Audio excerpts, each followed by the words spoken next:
Welcome back online उस्ताद.com की जानिब से मैं हूं इंस्ट्रक्टर उस्मान शहबाज और हम कोरोलरा X6 ग्राफिक डिजाइनिंग कोर्स में टूल्स का यूज सीख रहे हैं। इस लेक्चर में हम पॉलीगन टूल को सीखेंगे। तो दोस्तों, पॉलीगन टूल सेलेक्ट करने के लिए आप इलिप्स टूल के बाद जो टूल है उस पर क्लिक को दबा के रखें तो आपको सबसे पहले नंबर पर पॉलीगन टूल मिलेगा और इसकी शॉर्टकट की Y है। अगर आप अपने कीबोर्ड से अकेले Y को प्रेस करेंगे तो टूल सेलेक्ट हो जाएगा। जैसे अब ये टूल सेलेक्ट होगा, हमारे माउस के एरो के नीचे एक पॉलीगन छोटा सा बना हुआ आ रहा है, तो ये जाहिर कर रहा है कि आपका पॉलीगन सेलेक्ट हो चुका है। रेक्टेंगल और इलिप्स टूल की तरह इसको भी हम क्लिक को दबाए दबाए फ्रीली कहीं भी ड्रैग कर सकते हैं, कहीं भी किसी भी शेप में बना सकते हैं। तो इसके अंदर अगर आप अपने कीबोर्ड से कंट्रोल को प्रेस रखें तो इसकी विड्थ और हाइट बराबर होगी। जैसे शेप हम पहले देख चुके हैं रेक्टेंगल टूल में और इलिप्स टूल में। ये हम जो है इस तरह से कंट्रोल को होल्ड करते हुए इसका साइज इंक्रीज और डिक्रीज कर रहे हैं, तो इसकी हाइट और विड्थ में कोई डिफरेंस नहीं आ रहा, बल्कि वो बिल्कुल चौरस है। पहले क्लिक को छोड़ेंगे और कंट्रोल को बाद में, तो इस तरह से ये शेप बन जाएगी। इसी तरह हम इसका साइज बड़ा करते हैं तो इसका सेंटर यहाँ आ जाता है, साइज छोटा करते हैं यहाँ आ जाता है। तो ये भी सेम वैसे ही हमने शिफ्ट की को प्रेस रखा और अब हम इसका साइज बड़ा कर रहे हैं या छोटा कर रहे हैं, अपने सेंटर पॉइंट को वो नहीं छोड़ रहा। तो ये ये चीज़ें तो हम पहले भी देख चुके हैं।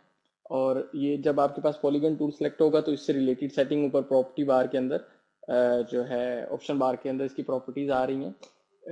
इसे 5 कॉर्नर वाला है, 1 2 3 4 5 कॉर्नर है।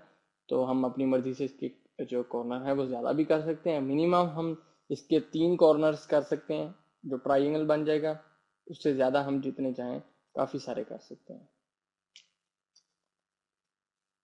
ठीक है, इस समय हमने 60 कॉर्नर किए हैं, इतने ज़्यादा कॉर्नर कर दिए हैं कि अब वो इफेक्टिव नज़र नहीं आ रहा। हालांकि है ये पॉलीगन, इसके इतने सारे नोड होंगे, 60 नोड होंगे। जब आप टी शेप टूल सेलेक्ट करें तो देखिए कितने सारे नोड्स बन गए।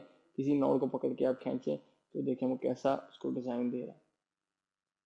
तो ये जो है हमने ये इतने ज़्यादा नोड बनाए हैं, इस वजह से देखने में सर्कल लग रहा है, हालांकि ये पॉलीगन नहीं है। हम इसके नोड्स की तादाद को 10 करके एंटर करते हैं तो ये 10 नोड्स पे हो गया। अब कुछ शेप आपको महसूस हो रही है वाज़ेह। किसी भी नोड से पकड़ के इसको कहीं खींचें तो मुख्तलिफ शेप इससे बनती चली जाएंगी।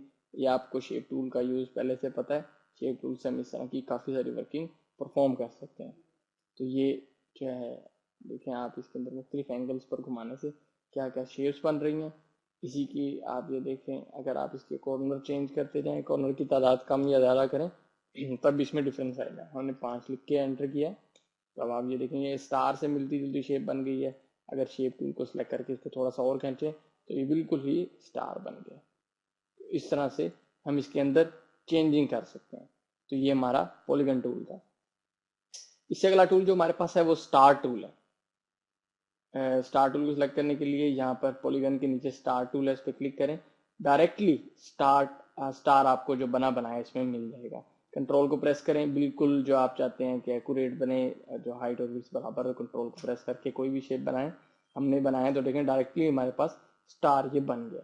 इसके अंदर भी ये मुख्तलिफ नोड्स हैं। अगर आप शेप टूल लें तो इसके अंदर भी कुछ चेंजिंग आएगी, जैसा कि हम करके देख लेते हैं। शेप टूल को हमने सेलेक्ट किया है, किसी नोड से पकड़ा है, क्लिक को दबाए दबाए इधर ले आए हैं, क्लिक को दबाए दबाए हम इसको पीछे खींच रहे हैं, तो इसके अंदर मुख्तलिफ इफेक्ट्स आ रहे हैं, इसमें चेंजिंग हो रही है। इसी तरह ऊपर ऑप्शन बार में इस स्टार की प्रॉपर्टीज आ रही हैं कि इसके कितने कॉर्नर हो। यहाँ 5 कॉर्नर्स वाला है, हम यहाँ पर लिखते हैं 20 कॉर्नर, एंटर करते हैं तो आप ये देखें ये एक नई शेप बन गई। इसी तरह आप शेप टूल से आप इसके अंदर भी इफेक्ट्स डाल सकते हैं और मुख्तलिफ जो है डिज़ाइनिंग आप इसमें परफॉर्म कर सकते हैं। उसके बाद हम जो है यहाँ पर एक और चीज़ को देखते हैं। एक दफ़ा फिलहाल मैंने इसके कॉर्नर की तादाद को 10 कर दिया है। यहाँ पर ये आपको शार्पनेस नज़र आ रही है। ये शार्पनेस क्या है? ये जो इसका सेंटर है और इसके जो साइड के किनारे हैं उनके दरमियान जो फासला है ये वो है, यहाँ से एडजस्ट होता है। देखें यहाँ पर हमने लिखा हुआ है 20 और एंटर किया। अब ये दूर दूर हो गया और सेंटर से दूर दूर हो गया। हम इसको ज़्यादा करते हैं, 80 करते हैं, तो आप देखें बिल्कुल ये जो है सेंटर में आ गया। यही चीज़ जो हम शेप टूल से एडजस्ट कर रहे थे यही चीज़ हो रही थी, और वहाँ अगर हम आप मैनुअली नंबरिंग दे के करना चाहते हैं तो वहाँ से एडजस्ट हो सकती है। तो ये हमारा स्टार टूल था, इसको आप इस तरह से इस पर वर्किंग कर सकते हैं। इंशाल्लाह नेक्स्ट लेक्चर में मिलते हैं और अगले टूल्स को देखते हैं।